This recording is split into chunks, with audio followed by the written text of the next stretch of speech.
ہند میں خواجہ معین الدین چشتی کی کوششوں سے اسلام پھیل رہا تھا۔ اس عالم میں خوشحال اور خوش مقال نوجوان غم روزگار اور فکر آخرت سے آزاد رنگین محفلیں سجائے مزے کر رہا تھا۔ خواہشات نفسانی اس کا پیچھا نہیں چھوڑ رہی تھیں، مگر خواجہ کی پراثر باتوں نے اس کے وجود کو ہلا کر رکھ دیا۔ فطرت میں تجسس تھا، آپ نے اس تجسس کو صحیح راہ پر ڈال دیا۔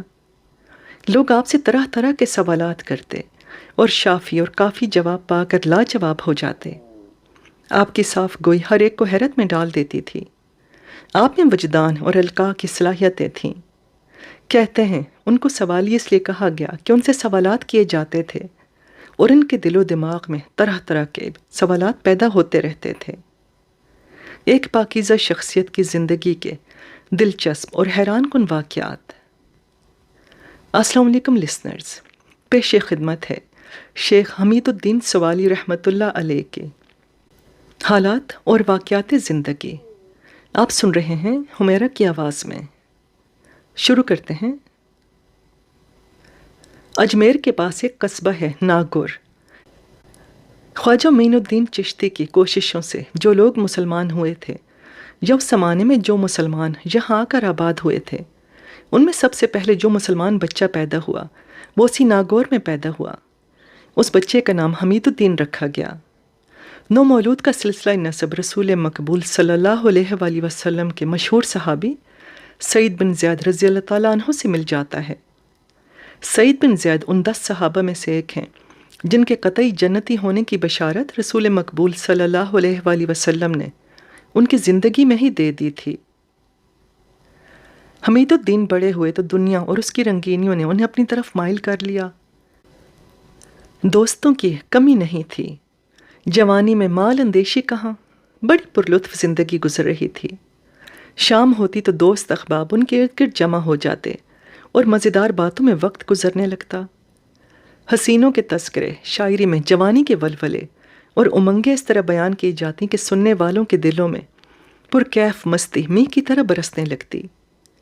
کسی دوست نے مشورہ دیا، دنیا کا صحیح مزہ انہی کو حاصل ہے جو سرکاری دربار سے تعلق رکھتے ہیں، یا وہ جو ملکوں اور شہروں کو فتح کرتے ہیں، کیونکہ انہیں مال غنیمت کے ساتھ عورتیں اور غلام بھی حاصل ہو جاتے ہیں۔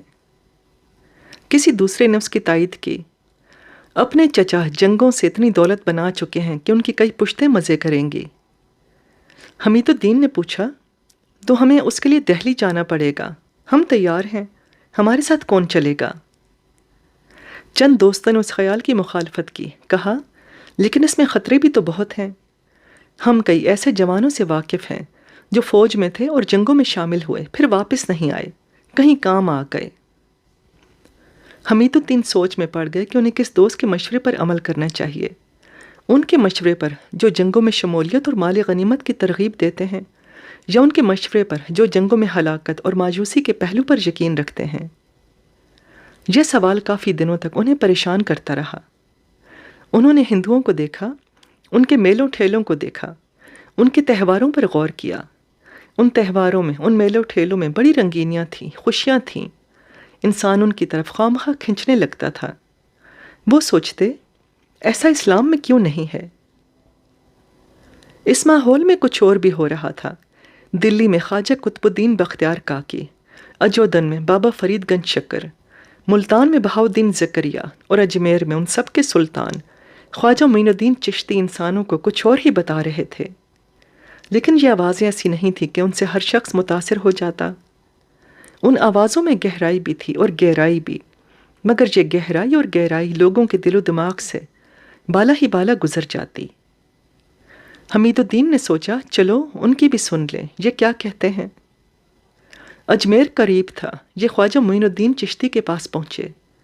یہاں کا منظر ہی کچھ اور تھا۔ خواجہ چشتی نے انہیں دیکھتے ہی پوچھا، ہاں بابا حمید الدین، تم کہاں تھے؟ ہم تو تمہارا بہت دنوں سے انتظار کر رہے تھے۔ حمید الدین نے حیرت سے انہیں دیکھا۔ ان کی سمجھ میں یہ بات نہیں آ رہی تھی کہ خواجہ چشتی ان کا کیوں انتظار کر رہے تھے۔ انہوں نے تو ان سے ملنے کا کوئی وعدہ بھی نہیں کیا تھا۔ انہوں نے پوچھا، حضرت آپ میرا کیوں انتظار کر رہے تھے؟ کیا میں نے آپ سے ملنے کا کوئی وعدہ کیا تھا کبھی؟ خواجہ نے جواب دیا، نہیں بابا حمید، یہ بات نہیں ہے۔ تم صحابی رسول صلی اللہ علیہ وآلہ وسلم کے خانوادے سے تعلق رکھتے ہو، خدا نے تمہیں بلند مقام دے رکھا ہے، کیا تم اس بلند مقام پر فائز ہونا پسند نہیں کرتے؟ حمید الدین تو اس محفل کا رنگ دیکھنے آئے تھے، اس خانقاہ کی آواز سننے آئے تھے، خواجہ کی باتیں ان کی سمجھ میں نہیں آ رہی تھیں۔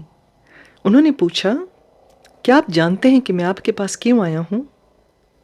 خواجہ نے جواب دیا، کیوں نہیں، تمہارے چند دوست تمہیں سرکاری دربار کی ترغیب دے رہے تھے، کیونکہ وہاں دنیا بھر کا عیش ہوتا ہے اور انسان بڑی پرلطف زندگی گزار سکتا ہے۔ دوسرے دوست فوج اور محاذ جنگ کی باتیں کر رہے تھے، وہ تمہیں مال غنیمت، غلاموں اور عورتوں کی طرف لے جانا چاہتے تھے، کیا یہ غلط ہے؟ حمید الدین نے کہا، یہ غلط تو نہیں ہے، میں ان باتوں کی تردید نہیں کروں گا، لیکن میں ان کے مشوروں کے مطابق نہ تو دربار سرکار میں گیا اور نہ ہی فوج میں شامل ہو کر میدان جنگ میں پہنچ گیا، میں نے تو اپنے کسی بھی دوست کا مشورہ نہیں مانا۔ خواجہ نے فرمایا، صرف اس لیے کہ دربار سرکار تک پہنچنے کے لیے تمہیں کوئی بڑی سفارش اور اثر و رسوخ درکار تھا جو تمہیں نہیں مل سکا، اور فوج اور محاذ جنگ سے اس لیے دور رہے کہ وہاں ہلاکتیں تھیں، اور تمہارے بعض دوستوں کے بقول وہ کئی ایسے جوانوں سے واقف تھے جو محاذ جنگ سے واپس ہی نہیں آئے۔ حمید الدین حیران تھے کہ ان تمام باتوں کی خبریں خواجہ چشتی تک کس طرح پہنچ گئیں۔ انہوں نے پوچھا، کیا میں پوچھ سکتا ہوں کہ ان باتوں کی اطلاع آپ کو کیوں کر ہوئی؟ خواجہ نے جواب دیا، مجاہدے اور تزکیہ نفس سے جب دنیا کی نفی کر دو گے تو یہ ہاتھ باندھ کے تمہارے سامنے کھڑی ہو جائیں گی، اس کے پیچھے دوڑو گے تو یہ کبھی بھی ہاتھ نہیں آئے گی۔ حمید الدین نے ایسی باتیں کبھی نہیں سنی تھیں، بولے، میں آپ کی باتیں نہیں سمجھ سکا، یہ آپ کیا کہہ رہے ہیں؟ خواجہ نے جواب دیا، حمید الدین، دنیا اور معاملات دنیا کو دو طرح سے سمجھا جا سکتا ہے، یا تو تم اس کو اپنی عقل سے سمجھنے کی کوشش کرو یا اپنے وجدان اور عشق سے۔ عقل جو کچھ سمجھاتی یا بتاتی ہے اس کی صداقت پر تم 100% یقین نہیں کر سکتے، لیکن وجدان اور عشق سے جو کچھ معلوم ہوتا ہے اس کی صداقت پر شبہ نہیں کیا جا سکتا۔ حمید الدین نے سوچا، واقعی یہاں جو آوازیں گونج رہی ہیں وہ دنیا بھر سے مختلف اور کچھ عجیب ہیں۔ انہوں نے سوچا، یہ کون سی دنیا ہے؟ کیا میں ان آوازوں کے معنی اور مطالب بھی کبھی سمجھ سکوں گا؟ خواجہ چشتی نے کہا، تم کیا سوچنے لگے بابا حمید الدین؟ میں نہیں چاہتا کہ اب تم مزید وقت ضائع کرو، میرے پاس آ جاؤ، میں تمہیں کندن بنا دوں گا۔ حمید الدین نے پوچھا، اگر میں آپ کے پاس آ بھی جاؤں تو مجھے یہاں سے ملے گا کیا؟ خواجہ نے جواب دیا، سوال یہ مت کرو کہ یہاں سے تمہیں ملے گا کیا، بلکہ یہ پوچھو کہ یہاں سے تمہیں کیا نہیں ملے گا۔ حمید الدین کی سمجھ میں یہ باتیں نہیں آ رہی تھیں۔ خواجہ چشتی نے ان کے تذبذب کے پیش نظر انہیں مشورہ دیا کہ میں فی الحال یہ چاہتا ہوں کہ تم دنیا میں رہو اور اس سے کنارہ کشی مت اختیار کرو، بلکہ اس کے ساتھ ہی تھوڑا سا وقت جہاں بھی گزار لیا کرو، بس آگے دیکھا جائے گا۔ حمید الدین نے خواجہ کی یہ بات مان لی اور وعدہ کر لیا کہ وہ کل سے پابندی سے آتے رہیں گے۔ حمید الدین نے محسوس کر لیا کہ یہاں کی تو دنیا ہی کچھ اور ہے، یہاں کی باتیں دنیا والوں سے مختلف تھیں۔ حمید الدین کو اپنے دل و دماغ میں روشنی سے ہوتی محسوس ہو رہی تھی، ان پر دنیا اور معاملات دنیا سے متعلق ایسی باتیں القاء ہو رہی تھیں جن کا انہیں پہلے سے کوئی علم نہیں تھا۔ یہاں خود شناسی اور فقر کی باتیں ہوتی تھیں، یہاں زمینوں اور آسمانوں کی باتیں کی جاتی تھیں، یہاں رموز اور اسرار واقع کیے جاتے تھے، یہاں معرفت اور خدا کی باتیں ہوتی تھیں، یہاں بتایا جاتا تھا کہ فخر کی یہ بات نہیں ہے کہ انسان کو دنیاوی عہدے اور مناصب حاصل ہیں، بلکہ فخر اس بات میں ہے کہ اس کو دنیا حاصل نہیں ہے۔ عجیب دنیا تھی، یہاں والوں میں جو استغنا اور طمانینت ملتی تھی وہ دوسری جگہ بالکل عنقا تھی۔ انہیں یہاں مزہ آنے لگا تھا۔ دنیا اپنی ظاہری خوبصورتی سے دور ہوتی جا رہی تھی۔ ایک دن خواجہ چشتی نے ان سے کہا، حمید الدین، اپنی دنیا میں واپس جاؤ اور کسی ایک ایسے آدمی کی خبر لاؤ جو بے فکرہ، قانع اور سود و زیاں کے احساس سے مبرہ ہو۔ حمید الدین نے فرمان کی تعمیل کی اور انسانوں کے ہجوم میں کسی ایسے آدمی کی تلاش شروع کر دی جو خواجہ چشتی کے مذکورہ معیار پر پورا اترتا ہو۔ انہوں نے ایک ایسے شخص کو دیکھا جو مفلوق الحال تھا اور جس نے دولت و ثروت کو کبھی پاس سے نہیں دیکھا تھا۔ یہ شخص بڑا قانع معلوم ہوتا تھا۔ حمید الدین نے پوچھا، تمہاری گزر بسر کس طرح ہوتی ہے؟ اس نے جواب دیا، کچھ پتہ نہیں کس طرح ہوتی ہے، ہاں یہ ضرور معلوم ہے کہ بس ہو جاتی ہے۔ حمید الدین نے پوچھا، کیا تم یہ نہیں چاہتے کہ آرام اور سکھ کی زندگی بسر کرو؟ اس شخص نے جواب دیا، یہ کون نہیں چاہتا، لیکن میں اپنی قسمت پر قانع ہوں۔ اگر کچھ مل گیا تو خدا کا شکر ادا کروں گا، اگر نہیں ملا تو میں اس کا شکوہ نہیں کروں گا۔ حمید الدین نے خواجہ چشتی کو اس شخص کی بابت بتایا کہ میں نے اس آدمی جیسا قانع اور شاکر کسی اور کو نہیں دیکھا۔ خواجہ نے پوچھا، اس میں بڑائی کی کیا بات پائی؟ حمید الدین نے جواب دیا، یہ کہ وہ اپنی قسمت پر قانع ہے۔ وہ کہتا ہے کہ اگر کچھ مل گیا میں خدا کا شکر ادا کروں گا، اور اگر نہیں ملا تو اس کا شکوہ نہیں کروں گا۔ خواجہ نے کہا، یہ کیا بات ہوئی؟ تم اس سے یہ پوچھو کہ اگر کچھ مل گیا سے اس کا مطلب کیا ہے؟ وہ تو بالکل ہی جاہل انسان ہے۔ اس سے پوچھو کہ اسے کیا نہیں ملا۔ صحت اس کو ملی، زندگی اس کو ملی، اعضاء جسمانی میں کوئی عیب نہیں، آنکھیں، کان، ناک، حواس خمسہ سبھی کچھ تو اسے مل گیا۔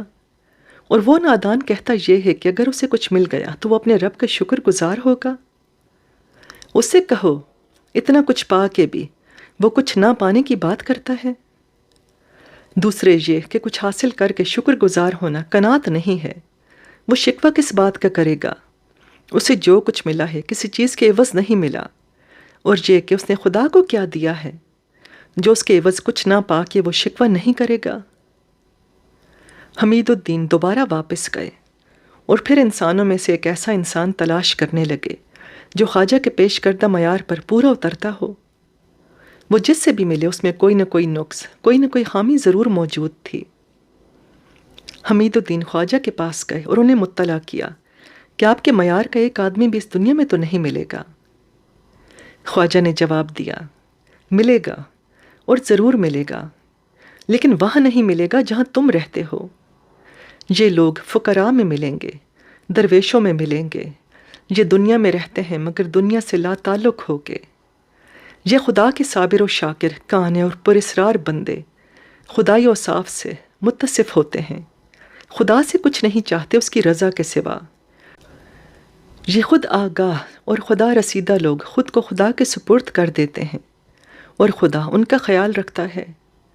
یہ ہر حال میں قانع اور شکر گزار ہوتے ہیں، ان کی ہر سانس وجہ شکر اور سبب حمد و ثنا بن جاتا ہے۔ حمید الدین کی نس نس اور رگ و پے میں کوئی چیز دوڑنے لگی تھی، ان کا دل دنیا سے اچاٹ ہونے لگا تھا۔ خواجہ نے کہا، بابا حمید الدین، ہم نے خدا سے کوئی وعدہ کیا تھا، دنیا کے لہو و لعب اور رنگینیوں میں گم ہو جانے کے بعد ہم اس وعدے کو بھلا دیتے ہیں۔ سوچو اور بتاؤ تو صحیح کہ یہ کتنی بری بات ہے کہ کوئی کسی سے وعدہ تو کر لے اور پھر اسے زندگی بھر یاد نہ رکھے۔ ایسا شخص خدا کو کیا منہ دکھائے گا؟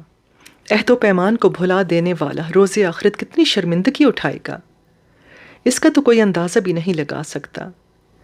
ہم تم سے بھی یہی امید کرتے ہیں کہ اس عہد و پیمان کو ہمیشہ یاد رکھو جو تم روز ازل خدا سے کر چکے ہو۔ اس ذلت اور رسوائی سے بچو جہاں سعی و سفارش اور رشوت کام نہیں آئے گی۔ ہم تمہیں یہی یاد دلانا چاہتے ہیں۔ حمید الدین تڑپ گئے، ان کی دنیا ہی بدل گئی تھی، ان کی کایا ہی پلٹ گئی تھی۔ پوچھا، میرے لیے کیا حکم ہے؟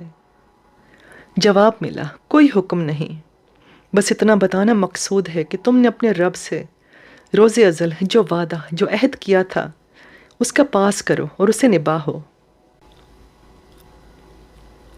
حمید الدین کو ایسا لگا گویا وہ ابھی تک سوئے ہوئے تھے اور اب انہیں بیدار کر دیا گیا ہے۔ انہیں اپنے آپ پر شرم آ رہی تھی، وہ اب تک یہ سب بھولے ہوئے کیوں تھے؟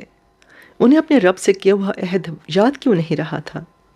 انہوں نے خواجہ سے درخواست کی، حضرت، میں اپنا زیادہ وقت آپ کی صحبت میں گزارنا چاہتا ہوں، کیا آپ اس کی اجازت دیں گے؟ خواجہ نے جواب دیا، یہ کسی بادشاہ کا دربار نہیں ہے کہ تمہیں یہاں آنے کی اجازت لینی پڑے۔ تم جب چاہو آ جاؤ اور جتنی دیر چاہو رک جاؤ۔ اب حمید الدین میں نمایاں انقلاب آ چکا تھا۔ وہ وہاں بہت دیر تک رکے رہے اور اس عرصے میں انہوں نے جو کچھ سنا وہ عجیب تھا۔ یہاں ان کا دل لگنے لگا۔ اب تو وہ ہر روز ہی پابندی سے وہاں پہنچنے لگے۔ اس دربار میں جو لوگ حاضریاں دیتے تھے ان میں خواجہ قطب الدین بختیار کاکی بھی شامل تھے۔ حمید الدین کے دوست پریشان تھے کہ یہ انہیں ہو کیا گیا ہے۔ ان کی محفلیں اجڑ چکی تھیں، یارانہ ختم ہو چکا تھا، مجلسیں ویران ہو چکی تھیں۔ ان کے ایک متمول دوست نے ایک دن ان سے پوچھا، حمید الدین کیا بات ہے، آج کل تم سے ملاقات نہیں ہو رہی؟ انہوں نے جواب دیا، مدتیں گزری، میں نے کسی سے ایک عہد کیا تھا مگر درمیان میں بھول گیا تھا۔ اب کسی کے یاد دلانے سے وہ مجھے یاد آ چکا ہے، اس لیے میں کوشش کر رہا ہوں کہ اپنے عہد کو پورا کروں۔ دوست نے حیرت سے پوچھا، کون سا عہد ہے اور یہ عہد کس دوست سے کیا تھا؟ جہاں تک مجھے معلوم ہے میں تمہارے سارے ہی دوستوں سے واقف ہوں۔ حمید الدین نے جواب دیا، بے شک تم میرے سارے ہی دوستوں سے واقف ہو، لیکن تم نے میرے اس دوست کو اپنی محفل میں بھی کبھی نہیں دیکھا ہوگا۔ دوست نے پوچھا، وہ کیوں؟ اگر کوئی تمہارا دوست ہے تو وہ ہم سب کا مشترکہ دوست ہوگا اور اسے ہم نے دیکھا بھی ہوگا۔ آپ نے جواب دیا، وہ ہم سب کا مشترکہ دوست تو ہے مگر اسے دیکھا تو کسی نے بھی نہیں، اسے میں نے بھی نہیں دیکھا۔ دوست کو ہنسی آ گئی، بولا، مجھے معلوم ہے کہ آج کل تم ان لوگوں کی صحبت میں اٹھ بیٹھ رہے ہو جنہیں دنیا راس نہیں آتی، وہ خرقہ پوش لوگ جو دنیاوی حیثیت سے محروم ہیں اور جو عرف عام میں دنیا بیزار یا آدم بیزار کہلاتے ہیں۔ آپ کو اپنے دوست کا یہ طرز گفتگو بالکل اچھا نہیں لگا۔ کہا، تم کن کی باتیں کر رہے ہو؟ کون دنیا بیزار اور کون آدم بیزار؟ کیا تم نے کبھی انہیں قریب سے دیکھا ہے؟ اگر نہیں دیکھا ہے تو میرے ساتھ چلو ان کے پاس۔ وہ نہ تو دنیا بیزار ہیں نہ آدم بیزار، وہ تو دنیا کو جانتے ہیں اور آدمی کو پہچانتے ہیں۔ وہ حق آگاہ لوگ جنہیں تم آج آسانی سے پا سکتے ہو، جنہیں تم بآسانی دیکھ سکتے ہو، وہ کل انکار ہو جائیں گے۔ تم کیا ہو؟ یہ دنیا کیا ہے؟ انسان کیا ہے؟ عقبہ میں کیا ہوگا؟ یہ سب کچھ ان کے سوا اور کوئی نہیں بتائے گا۔ دوست کو آپ کی ان باتوں پر اچنبھا تھا، وہ ان پر افسوس کرنے لگا۔ بولا، افسوس کہ میں نے اپنے دوست حمید الدین کو کھو دیا۔ تم معلوم نہیں کون ہو اور معلوم نہیں کیسی بہکی بہکی باتیں کر رہے ہو۔ انہوں نے جواب دیا، اور مجھے تم سب پر افسوس ہے کہ میں نے اب تک اپنا کتنا وقت ضائع کر دیا۔ دوست ان کے پاس مزید نہیں ٹھہرا اور وہاں سے چلا گیا۔ اس نے اپنے ایک دوست کو اس کے گھر جا کے یہ بری خبر سنائی کہ حمید الدین اب وہ نہیں رہا جو کبھی ہوا کرتا تھا، اب تو وہ معلوم نہیں کیسی بہکی بہکی باتیں کر رہا ہے۔ ان کے کئی دوست آپ کے گھر آئے اور انہیں ترغیب دی کہ وہ اپنی سابقہ زندگی پر واپس آ جائیں، لیکن آپ اس پر قطعی تیار نہیں ہوئے۔ دوستوں نے پوچھا، اس خشک اور پھیکی زندگی سے آپ کو حاصل کیا ہوگا؟ آپ نے جواب دیا، ایسا نہیں ہو سکتا کہ آپ لوگ مجھے دوبارہ قصر مسلط میں گرا دینا پسند کریں گے؟ دوستوں نے جواب دیا، نہیں، یہ بات نہیں ہے، آپ ہماری بات نہیں سمجھ رہے، ہم ایسا کیوں کریں گے؟ آپ نے فرمایا، دوستو میری بات سنو، تم سب نے روز اول سے اپنے رب سے کوئی عہد کیا تھا، اسے یاد کرو اور کوشش کرو کہ ایفائے عہد پر پورے اترو۔ اگر اس میں ناکام رہے تو گویا ہر کام اور ہر بات میں ناکام رہے، اس میں کامیاب ہوئے تو اس کے طفیل ہر چیز میں کامیاب اور سرخرو رہو گے۔ کئی دوستوں نے آپس میں صلاح مشورے کیے اور یہ فیصلہ کر دیا کہ اب حمید الدین سے اپنی دوستی نہیں نبھے گی، اور یہ کہ اب حمید الدین نے دنیا چھوڑ دی ہے اور عقبہ اور آخرت کی فکر میں لگے ہوئے ہیں۔ کئی ماہ بعد چند دوستوں نے انہیں پھر گھیر لیا اور کہا، حمید الدین، ہم نے ناگور کے حاکم سے تمہارے لیے بات کر لی ہے، تم چاہو تو شاہی فوج میں پہنچ سکتے ہو۔ آپ نے جواب دیا، میں جہاں ہوں وہیں خوش ہوں۔ ایک دوست نے کہا، رنگین محفلیں تمہاری کمی سے سوگوار ہو گئی ہیں۔ آپ نے جواب دیا، میں انہیں چھوڑ کر خوشی محسوس کر رہا ہوں۔ ایک اور دوست ہمت کر کے بولا، دوست، جوانی اور دنیا کتنے دن کی، واپس آ جاؤ۔ آپ نے جواب دیا، دوستو میں اتنا بے وقوف نہیں ہوں، اب میں ان دونوں کے مطلب کا نہیں رہا، افسوس۔ دوستوں نے ان کی طرف سے مایوس ہو کر کہا، اب انہیں پریشان مت کرو، یہ ہمارے مطلب کے نہیں رہے، خدا ان پر رحم کرے۔ وہ چلے گئے اور آپ نے خدا کا شکر ادا کیا۔ اب ان کا زیادہ وقت غور و فکر میں گزر رہا تھا۔ وہ دنیا، دین اور آخرت پر غور کر رہے تھے۔ وہ تھے، دنیا تھی، شب و روز تھے، آہوزاری تھی، تزکیہ نفس اور شب بیداری تھی۔ وہ اپنے ماضی پر شرمندہ اور خوف زدہ تھے اور گناہوں کی معافی مانگتے رہتے تھے۔ خواجہ چشتی خوش تھے کہ انہوں نے ایک بہت بڑے انسان کو صحیح راہ دکھا دی تھی۔ حمید الدین عجیب و غریب طبیعت لے کر آئے تھے۔ ان کی طبیعت میں جستجو بہت زیادہ تھی۔ انہوں نے قناعت اور توکل کو عملاً اختیار کر لیا تھا۔ کسی سے مدد نہیں لیتے تھے۔ سنت نبوی صلی اللہ علیہ وآلہ وسلم پر عمل کرتے ہوئے شادی کر لی تھی۔ بیوی بھی حد درجہ نیک اور عارفہ تھی۔ شوہر کے پاس دنیاوی سرمایہ نہیں تھا، اس لیے وہ بیوی کو آسودگی نہیں دے سکتے تھے۔ دوست احباب ان کی طرف سے مایوس ہو کر کنارہ کشی اختیار کر چکے تھے۔ وہ ان کی پریشانی کا حال سنتے اور غائبانہ ملامتیں کرنے لگتے۔ حمید الدین کے پاس 1 بیگھہ زمین تھی۔ زیادہ بیگھہ خود زمین کاش کرتے اور جب فصل تیار ہو جاتی تو اسے فروخت کر کے اپنا خرچ چلاتے اور باقی آدھا بیگھہ زمین بھی زیر کاش لے آتے۔ ان کا چرچا نزدیک دور ہونے لگا تھا۔ مسائل کے جوابات ان پر القاء ہوتے تھے۔ ان کے ارادت مندوں میں اضافہ ہونے لگا اور عقیدت مند ان کی راہوں میں کھڑے ہو جاتے۔ وہ ان کی ایک جھلک دیکھ لینے کو اپنی خوش قسمتی سمجھتے تھے۔ خواجہ معین الدین چشتی نے اپنے ارادت مندوں اور مریدوں سے ایک دن خوش ہو کر فرمایا، لوگو، جس کو جو کچھ مانگنا ہے مانگ لے، کیونکہ اس وقت اللہ کے حضور دروازہ کھلا ہوا ہے۔ ایک شخص نے کھڑے ہو کر عرض کیا، حضرت، میں ایک دنیا دار انسان ہوں، میری اللہ تعالیٰ سے دعا ہے کہ مجھے دولت دنیا سے سرفراز فرمایا جائے۔ حضرت خواجہ نے جواب دیا، جو کچھ تو مانگ رہا ہے وہ تجھے ان قریب مل جائے گا۔ ایک عمر رسیدہ شخص نے دین مانگ لیا، کہنے لگا، حضرت، دنیا سے طبیعت سیر ہو چکی ہے، اب مجھے دین مل جائے تو شکر گزار رہوں گا۔ اسے بھی بشارت دی گئی کہ اسے دین کی دولت عطا ہوئی۔ لوگوں سے پوچھا، اور کچھ؟ کسے کیا چاہیے؟ جلد بتائے، ورنہ پچھتانے کے سوا کچھ بھی نہ ملے گا۔ ایک نوجوان کھڑا ہوا اور بولا، میں اللہ سے دعا کرتا ہوں کہ میں جس لڑکی سے شادی کرنا چاہتا ہوں اس کے والدین مجھ سے نفرت کرتے ہیں، ان کے دلوں میں میری محبت پیدا کر دی جائے۔ حضرت خواجہ نے فرمایا، تیرا کام بھی ہو جائے گا، پریشان ہونے کی ضرورت نہیں۔ ایک نوجوان نے شاہی فوج میں شمولیت کی دعا کی تھی، معلوم ہوا یہ دعا بھی قبول ہوئی۔ حضرت خواجہ نے دیکھا کہ ایک طرف خواجہ قطب الدین بختیار کاکی بھی تشریف فرما ہے اور اپنی زبان سے ایک لفظ بھی ادا نہیں کر رہے ہیں۔ خواجہ نے ان سے پوچھا، بختیار کاکی، تو ابھی تک خاموش ہے، کچھ بولتا کیوں نہیں؟ تو بھی اس وقت اللہ سے کچھ مانگ لے۔ بختیار کاکی نے جواب دیا، حضرت، میں کیا مانگوں؟ بندے کو تو مانگنے تک کا اختیار نہیں دیا گیا۔ اگر آپ کچھ ارشاد کریں تو میں وہی مانگ لوں گا، ورنہ میں نے اپنے معاملات خدا کے سپرد پہلے سے ہی کر دیے ہیں۔ حضرت خواجہ نے حمید الدین سے پوچھا، اور تم کیوں خاموش ہو؟ تم بھی تو کچھ مانگ لو۔ حمید الدین نے جواب دیا، بابا میں کیا مانگوں، مجھے تو مانگتے ہوئے بھی شرم آتی ہے۔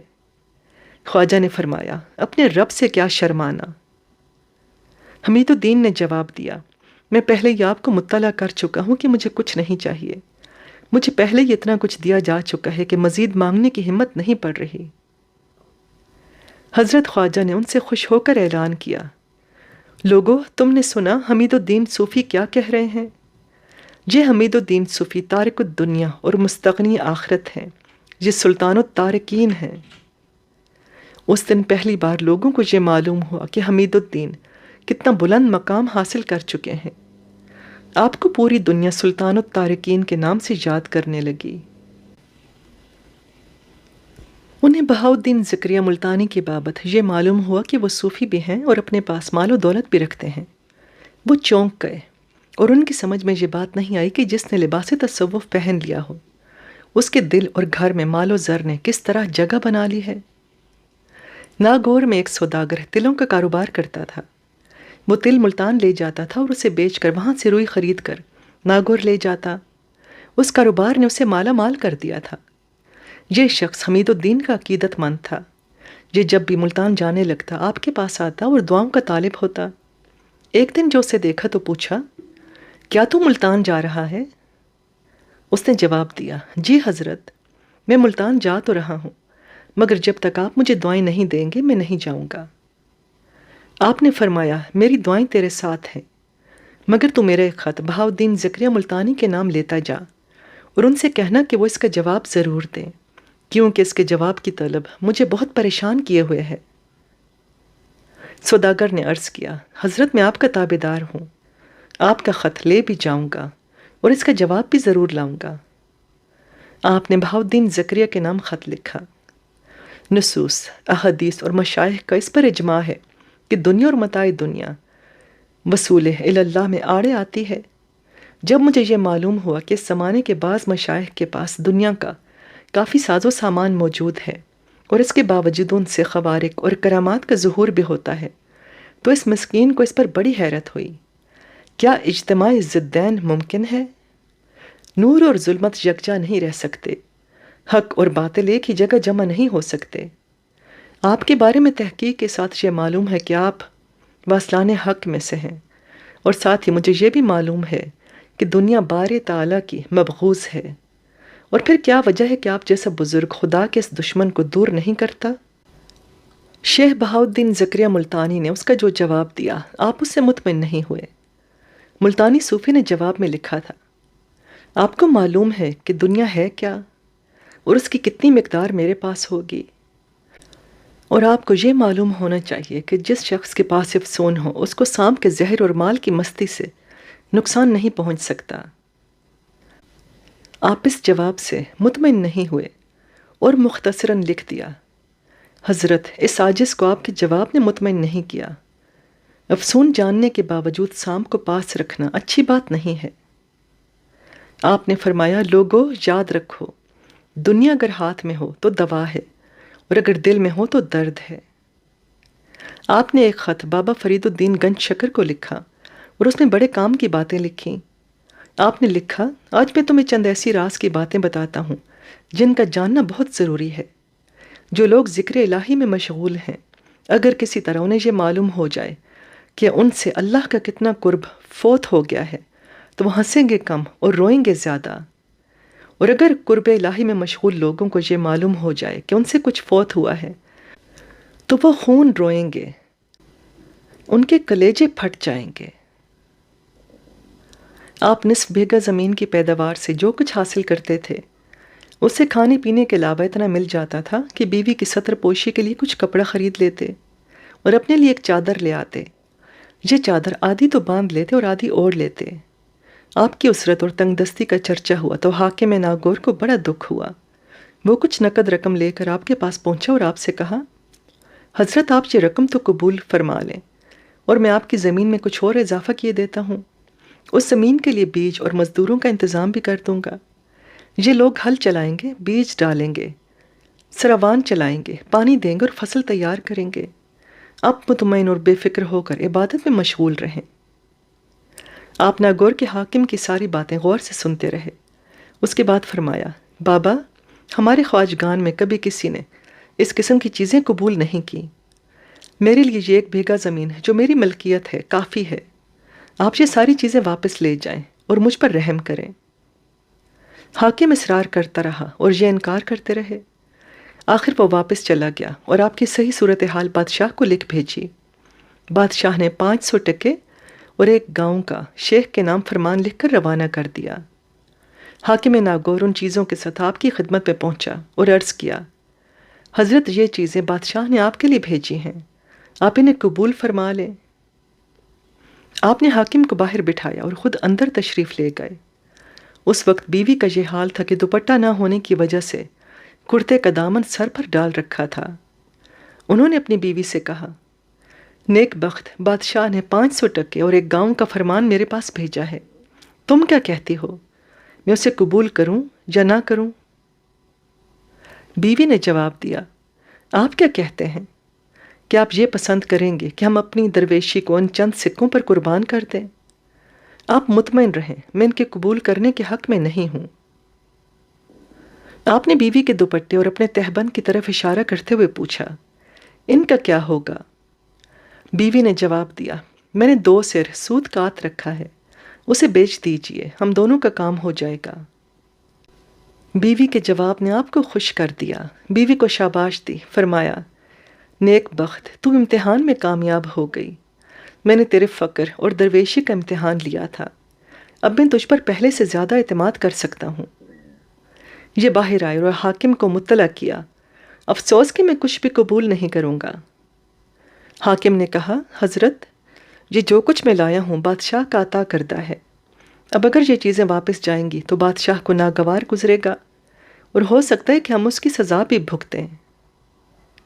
آپ نے جواب دیا، میں بادشاہ کے جلال سے ذرا بھی خوف زدہ نہیں، میں جو گناہ کر چکا ہوں وہی بہت ہیں، اس لیے اس میں مزید اضافہ نہیں ہونے دوں گا۔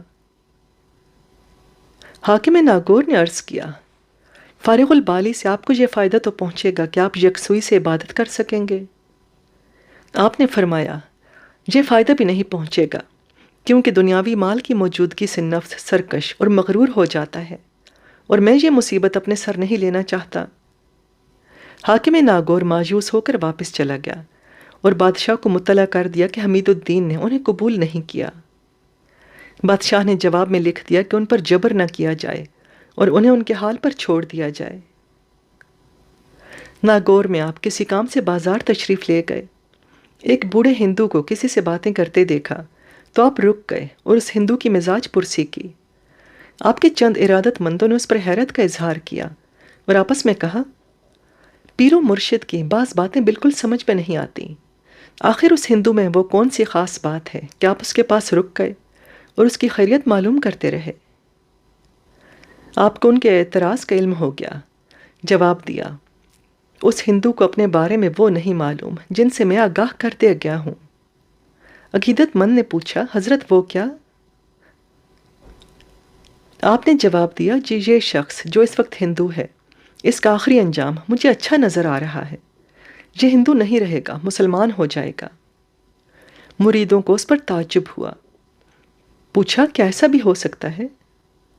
آپ نے جواب دیا، میں نے جو کچھ اس کی پیشانی پر دیکھا بتا دیا، آگے اللہ جانے۔ اس ہندو کو نظر میں رکھا گیا، کچھ مدت بعد وہ بیمار پڑ گیا اور ایک دن وہ ہندوؤں کی نظروں سے بچتا بچاتا آپ کے پاس آیا اور عرض کیا، حضرت میں مسلمان ہونا چاہتا ہوں کیونکہ مجھے اپنی زندگی کا اعتبار نہیں رہا۔ آپ نے فرمایا، میں نے تیری پیشانی پر اسلام کا نور بہت پہلے دیکھ لیا تھا اور مجھے تیرا انتظار تھا۔ انہوں نے اس سے کلمہ پڑھوایا اور غسل کے بعد لباس بدلوا کے نماز ادا کروائی۔ یہ عمل کئی دن تک جاری رہا اور اسی حال میں اس کا انتقال ہو گیا۔ لوگوں کو اس نو مسلم کے انجام سے بڑی خوشی ہوئی اور اس پر رشک کرتے رہے۔ آپ کی علمیت، آپ کے فقر اور آپ کے وجدان اور کشف کا ہر طرف چرچا تھا۔ ذہن رسا اور روشن ضمیری بے مثل تھی۔ سوالات کرنے والے حاضریاں دیتے رہتے، سوالات کرتے اور جواب سے مطمئن ہو کر چلے جاتے۔ آپ کے جواب دینے کا انداز بڑا عالمانہ اور عارفانہ تھا۔ ایک دن آپ کی مجلس میں سوالات کرنے والوں کا ہجوم تھا۔ آپ ان کے بیچ میں گھرے ہوئے تھے، مختلف سمتوں سے سوالات ہو رہے تھے اور آپ ہر ایک کو مطمئن کر دینے والے جوابات دیتے جا رہے تھے۔ ایک نوجوان نے سوال کیا، اللہ پردہ پوش ہے، تب پھر قیامت کے دن وہ انسانوں کی پردہ دری کیوں کرے گا؟ آپ نے جواب دیا، رسول مقبول صلی اللہ علیہ وآلہ وسلم نے فرمایا ہے، جو حیا کی چادر اتار دے اس کی غیبت گناہ نہیں ہے۔ اس حدیث میں تمہارے سوال کا جواب موجود ہے، اگر بات سمجھ میں نہ آئے تو میں سمجھا دوں گا۔ لوگوں نے پوچھا، کب سمجھائیں گے؟ آپ نے جواب دیا، آج ہی اور ابھی۔ سنو، کل قیامت کے دن اس دنیا کے خلاف کارروائی کی جائے گی اس دنیا کا ظاہر اور باطن سامنے لے آیا جائے گا۔ جو سامنے ہوگا وہ باطن میں چلا جائے گا، اور جو باطن میں ہوگا وہ ظاہر ہو جائے گا۔ جب بے حیا کی غیبت کو گناہ نہیں کہا جائے گا تو پھر قیامت کے دن کی پردہ دری پر اعتراض کیوں؟ انہیں دنیا میں ہی محتاط اور پاک باز ہونا چاہیے تھا۔ جب وہ خود اپنے بن کے نہیں رہے تو کل قیامت میں اپنے کس طرح رہیں گے؟ ایک ارادت مند نے پوچھا، یہ بتائیے کہ بہشت اور دوزخ کیا ہیں؟ آپ نے جواب دیا، تمہارے اعمال۔ اللہ نے قرآن پاک میں فرمایا ہے، جو شخص ذرہ برابر نیکی کرے گا وہ اس کو دیکھ لے گا، اسی طرح جو شخص ذرہ برابر برائی کرے گا وہ بھی دیکھ لے گا۔ اگر کسی نے اس دنیا میں نیکی کی ہے، قیامت کے دن اس نیکی کو ملائم اور خوشگوار شکل و صورت اور موافق کردار کے ساتھ پیش کر دیا جائے گا، یہی جنت ہے۔ اور اگر کسی کا عمل خراب رہا ہے تو ان اعمال کو قیامت کے دن خراب اور بھیانک شکل و صورت میں پیش کر دیا جائے گا، یہی دوزخ ہے۔ کسی نے سوال کیا، درویش کسی بھی حال اور صفت میں ہو کیا وہ درویش ہی رہے گا؟ آپ نے جواب دیا، ہرگز نہیں۔ ہر فقیر کو درویش اور ہر کمزور کو حقیر اور ذلیل نہیں سمجھنا چاہیے، کیونکہ افعال ذمیمہ اور صفات شنیعہ مضمر اور پوشیدہ ہوتے ہیں۔ مولانا نصیر الدین نامی ایک صوفی نے دوسرے صوفی مولانا شمس الدین سنجری سے اس کو عدم امکان کہہ کر اس طرح ظاہر کیا، عدم امکان پر تمام تعریفیں اللہ ہی کے لیے ہیں۔ اور اس کو دوسری جگہ فارسی میں یوں کہا گیا ہے، کوئی آدمی اپنے ناخن بڑے بڑے نہ رکھے، کیونکہ اگر وہ اپنے بڑے بڑے ناخن دیکھے گا تو ان سے اپنے کسی مسلمان بھائی کا پیٹ پھاڑ ڈالے گا۔ درویش میں فقر لازمی ہے۔ بتاؤ کہ فقر کی طاقت کس میں ہے؟ کسی مصیبت پر برسا برس تک صبر کر لینا آسان ہے، فقر پر قائم رہنے سے۔ یاد رکھو، امکان فقر اور اظہار فقر کے لیے پیغمبرانہ قوت درکار ہوتی ہے۔ فقر پل صراط کی طرح ہے، اس پر چلنا بہت مشکل ہے، اور اس کا سب سے بڑا عیب یہ ہے کہ اس سے فخر و تکبر پیدا ہو جاتا ہے، اور تکبر اللہ کے سوا کسی کو بھی زیب نہیں دیتا۔ بہاؤالدین زکریا سے ان کی عرصے تک خط و کتابت جاری رہی۔ اس خط و کتابت کا خاصا چرچا ہوا۔ بہاؤالدین زکریا کے ایک بیٹے کو شیخ حمید الدین سے چڑ سی ہو گئی۔ وہ دونوں بزرگوں کے مرتبے اور مقام سے آگاہ نہیں تھا۔ وہ اس خط و کتابت سے اس نتیجے پر پہنچا کہ شاید ان دونوں بزرگوں میں انبن ہو گئی ہے، اس لیے ملتان سے ناگور جا کے ان کی مخالفت کرنے کا منصوبہ بنایا۔ بہاؤالدین زکریا کا نام ہی کافی تھا۔ ناگور والوں نے بڑی آؤ بھگت کی۔ ناگور کے کئی عالم شیخ حمید الدین سے بہت ناراض تھے۔ آپ ان کی امامت میں نماز جمعہ نہیں پڑھتے تھے، اس لیے وہ ان سے کدورت رکھتے تھے۔ زکریا ملتانی کے بیٹے کو ان علماء کی تائید اور حمایت حاصل ہو گئی۔ اس نے ان علماء سے کہا، شیخ حمید الدین میرے والد سے خواہ مخواہ کی قدر رکھتے ہیں، براہ کرم آپ لوگ مجھے ان کے بارے میں کچھ بتائیں تاکہ میں بھی ان کا محاسبہ کروں۔ ایک عالم نے جواب دیا، شیخ حمید الدین، ان کے لیے کیا پوچھتے ہو؟ یہ حضرت تو ہمارے ساتھ نماز جمعہ بھی نہیں پڑھتے، اور دینی معاملات میں جتنا ادراک انہیں حاصل ہے سمجھتے ہیں کہ اتنا کسی اور کو حاصل نہیں۔ ہم لوگ ان سے اس لیے نہیں الجھتے کہ ان کے ارادت مندوں اور عقیدت مندوں کی خاصی بڑی تعداد ہے، بلا وجہ ہنگامہ ہو جائے گا۔ ملتانی صوفی کے بیٹے کو ان کی ایک کمزوری مل گئی۔ علماء سے کہا، حضرت آپ لوگ تکلف کریں تو کریں، لیکن میں رعایت نہیں کروں گا۔ آپ لوگ ذرا ہمت تو کریں اور میرے ساتھ حمید الدین کے گھر چلیں، بات میں کروں گا، تائید آپ لوگ کریں۔ کئی علماء نے کہا، ہم چلنے کو تیار ہیں لیکن زیادہ جوش و خروش نہیں دکھا سکیں گے، بات آپ ہی کو کرنی ہوگی۔ ملتانی صوفی کا بیٹا علماء اور ان کی حمایتوں کے ساتھ آپ کے پاس پہنچا اور اپنا تعارف کروایا۔ آپ نے جواب دیا، بڑی خوشی ہوئی یہ جان کر کہ تو بہاؤالدین زکریا کا بیٹا ہے، لیکن یہ جان کر افسوس ہوا کہ تو عارف نہیں ہے، اتنے بڑے باپ کا بیٹا اور علم و عرفان سے محروم۔ ملتانی صوفی کا بیٹا بھڑک اٹھا، بولا، میں علم و عرفان سے محروم ہوں؟ یہ کس طرح معلوم ہوا آپ کو؟ آپ نے جواب دیا، تیرے تیور مجھے یہی بتا رہے ہیں۔ تو یہاں مجھ سے ملنے آیا ہے تو یہ بتا کہ اپنے ساتھ اس قدر بھیڑ بھاڑ کو کیوں لایا ہے؟ اس نے کہا، جناب، جب مجھے ان لوگوں سے معلوم ہوا کہ آپ ان کے ساتھ جمعے کی نماز نہیں پڑھتے تو میں نے ان سب سے درخواست کی کہ آپ لوگ میرے ساتھ چلیے تاکہ میں آپ سب کی موجودگی میں شیخ صاحب سے پوچھوں کہ یہ کیا چکر ہے۔ میں نے سوچا کہیں یہ لوگ آپ کی غیبت میں جھوٹ تو نہیں بول رہے۔ آپ نے فرمایا تو نے جو کچھ سنا ہے درست ہے، میں ان کے پیچھے جمعے کی نماز نہیں پڑھتا۔ یہ سوال جب خدا مجھ سے کرے گا تو میں اس کا مدلل جواب دے دوں گا، لیکن میں جانتا ہوں کہ خدا جو عالم الغیب ہے، جو دلوں کا حال جانتا ہے، وہ مجھ سے نہ تو یہ سوال ہی کرے گا اور نہ ہی مجھ سے خفا ہوگا۔ ملتانی نوجوان نے سختی سے کہا، لیکن جناب میں آپ سے جو کچھ پوچھنا چاہوں گا پوچھ کے رہوں گا، ورنہ آپ کو بدنام کر دوں گا، اور آپ جو کچھ ہیں دنیا کو وہ سب بتا دوں گا۔ اس وقت آپ کا کیا حال ہوگا؟ آپ کی ناموری اور عزت خاک میں مل جائے گی۔ حمید الدین شیخ کو غصہ آ گیا، فرمایا میں جانتا ہوں کہ تو ملتان سے جو فیصلہ کر کے آیا ہے اس سے باز نہیں آئے گا، لیکن اس کے باوجود میں تجھے یہ مشورہ دوں گا کہ تو اس معاملے میں نہ پڑ۔ دو پہلوانوں کے بیچ میں آنے سے ایک کمزور آدمی کا جو حشر ہو سکتا ہے، کوشش کر کے وہ تو تصور کی آنکھ سے دیکھ لے۔ ملتانی نوجوان نے کہا، اب بھاگنے کی کوشش نہ کیجیے اور ان سب کے سامنے میرے سوالوں کے جواب دیجیے۔ آپ نے فرمایا، میں پھر کہوں گا کہ زیادہ گرمی نہ دکھا، میں بھی گرم ہو سکتا ہوں اور میری گرمی سے تجھے نقصان پہنچ سکتا ہے۔ ملتانی نوجوان نے کہا، آپ یہ بتائیں کہ جمعے کی نماز کیوں نہیں پڑھتے؟ آپ نے جواب دیا، میرے پاس اس کا کوئی جواب نہیں، کیونکہ یہ ناگور ہے اور یہاں کی خبر مجھے ہے۔ اماموں کی کچھ شرائط ہوتی ہیں، اگر ان میں کچھ چیزیں نہ ہوں تو ان کے پیچھے اپنی نماز کیوں ضائع کروں؟ ملتانی صوفی زادے نے اپنے حمایتوں کی طرف دیکھتے ہوئے کہا، مجھے تو میرے ساتھیوں نے بتایا ہے کہ آپ جمعے کی نماز جماعت کے ساتھ نہیں پڑھتے، اور مجھے یہ بھی معلوم ہوا ہے کہ آپ عالموں سے گریزاں رہتے ہیں۔ آپ نے جواب دیا، یہ باتیں مجھے اچھی نہیں لگ رہی، ان سے تلخیوں میں اضافہ ہوگا اور کچھ نہیں۔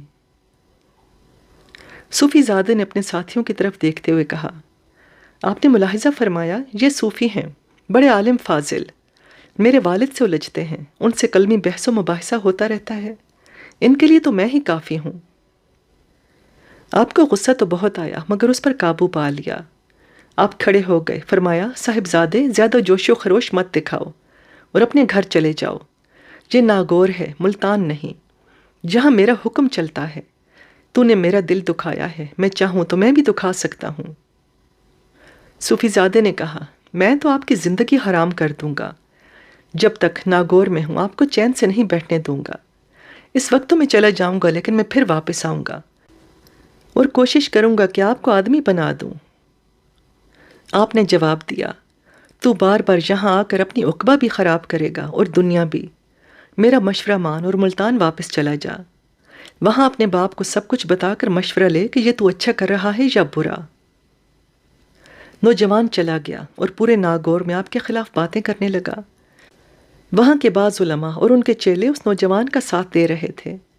ایک دن آپ نے اس نوجوان کو طلب کیا اور کہا، اب تو اپنی سرگرمیاں بند کر دے۔ نوجوان نے کہا، یہ آپ مجھے حکم دے رہے ہیں؟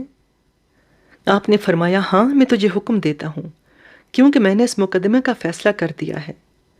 تو نے جتنے دن مجھے پریشان کیا ہے، میں نے اس کی سزا میں تجھے درویشانہ قید میں ڈال دیا ہے، اتنے ہی عرصے اور مدت کے لیے جتنی مدت اور عرصے تک تو نے مجھے ستایا ہے۔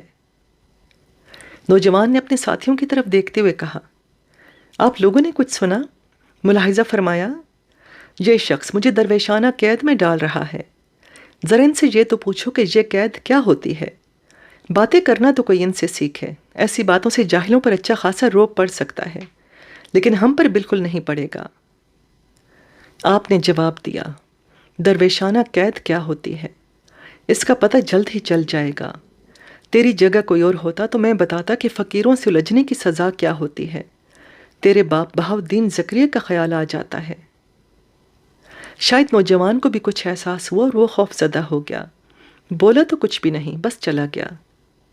آپ نے خاصی لمبی عمر پائی، جب تک جیے آپ کے پاس آنے جانے والوں کا تانتا لگا رہا، شہرت اور مقبولیت میں دن رات اضافہ ہوتا رہا۔ جن لوگوں نے یہ سنا تھا کہ زکریا ملتانی کے ایک صاحبزادے کو آپ نے درویشانہ قید میں ڈال دیا ہے، لوگ اس دن کا بڑی بے چینی سے انتظار کر رہے تھے۔ آپ کی طبیعت خراب رہنے لگی تھی اور آپ باتیں بھی کچھ ایسی ہی کرنے لگے تھے۔ آپ کے عادت مندوں نے آپ سے پوچھا، حضرت اس نالائق کو آپ نے جو بد دعا دی تھی اس کا ابھی تک اثر ظاہر نہیں ہوا، پتہ نہیں کیوں۔ آپ نے جواب دیا، میں نے اسے بد دعا نہیں دی تھی بلکہ سزا دی تھی، اپنا فیصلہ سنایا تھا۔ کسی نے پوچھا، اگر آپ نے سزا دی تھی اور اپنا فیصلہ سنایا تھا تو اس پر عمل درآمد کب ہوگا؟ آپ نے جواب دیا، میرے بعد، جب میں تم لوگوں میں نہیں رہوں گا۔ 673 ہجری کے ربیع الاخر میں آپ کی طبیعت زیادہ خراب ہو گئی اور آخرکار 29 تاریخ کو آپ اپنے رب سے جا ملے۔ ملتان میں بہاؤالدین زکریا بھی اس دنیا سے پردہ فرما چکے تھے۔ ان دنوں ان کے صاحبزادے کہیں باہر گئے ہوئے تھے۔ واپسی میں انہیں کسی شری ڈاکو نے پکڑ لیا اور قید خانے میں ڈال دیا۔ زکریا ملتانی کا بیٹا خوف زدہ ہو گیا، کیونکہ یہ جو کچھ ہوا تھا وہ بہت بھیانک اور خطرناک تھا۔ اس کے کان میں درویشانہ قید کی صدا آ رہی تھی۔ صوفی زادے نے اس شخص سے پوچھا، کیا تو نے یہ جاننے کی کوشش کی کہ میں کون ہوں اور میرا باپ کون تھا؟ اس شخص نے جواب دیا، میں یہ جان کر کیا کروں گا، مجھے اس سے کسی قسم کی دلچسپی نہیں۔ صوفی زادے نے کہا، میں مشہور زمانہ صوفی بہاؤالدین زکریا ملتانی کا بیٹا ہوں، خدا کا خوف کھا اور مجھے چھوڑ دے۔ وہ شخص بہت خوش ہوا اور بولا، اچھا تو بہاؤالدین زکریا کا بیٹا ہے۔ صوفی زادہ بے حد خوش ہوا اور اسے یہ یقین ہو گیا کہ اب یہ شخص شرمندہ ہو کر معذرت کرے گا اور اسے چھوڑ دے گا، لیکن ذرا دیر بعد ہی اس کی خوش فہمی دور ہو گئی۔ اس نے کہا، وہی بہاؤالدین زکریا جو مالدار تھے اور صوفیوں میں ان کا سرمایہ ضرب المثل رہا ہے۔ صوفی زادے نے کہا، بے شک میں انہی کا بیٹا ہوں۔ اس شخص نے کہا، تم نے بہت اچھا کیا جو اپنا تعارف کرا دیا، تب تو تمہیں اپنے باپ کی جائیداد اور مال و زر سے حصہ بھی ملے گا۔ صوفی زادے نے جواب دیا، ضرور ملے گا۔ تب پھر تم میرا ایک کام کرو، ڈاکو نے کہا۔ کون سا کام؟ انہوں نے پوچھا۔ ڈاکو نے کہا، تمہارے بڑے بھائی کا نام کیا ہے؟ صدر الدین عارف۔ ڈاکو نے کہا، تب پھر تم ایسا کرو، اپنے بھائی کو لکھو کہ میں قید کر لیا گیا ہوں، میرا حصہ جو کچھ بنتا ہو سونے چاندی کی صورت میں یہاں بھیج دیں، میں مال و زر پاتے ہی تمہیں چھوڑ دوں گا۔ صوفی زادے نے مایوسی سے پوچھا، اگر بھائی نے میرا حصہ یہاں نہ بھیجا تو؟ ڈاکو نے اپنے گلے پر خالی ہاتھ پھیر دیا، بولا، تب پھر میں تمہیں قید خانے میں ڈال کے بھول جاؤں گا، پھر جب کبھی تم یاد آؤ گے تو تمہارے گلے پر اس طرح پھیر کے کام تمام کر دوں گا۔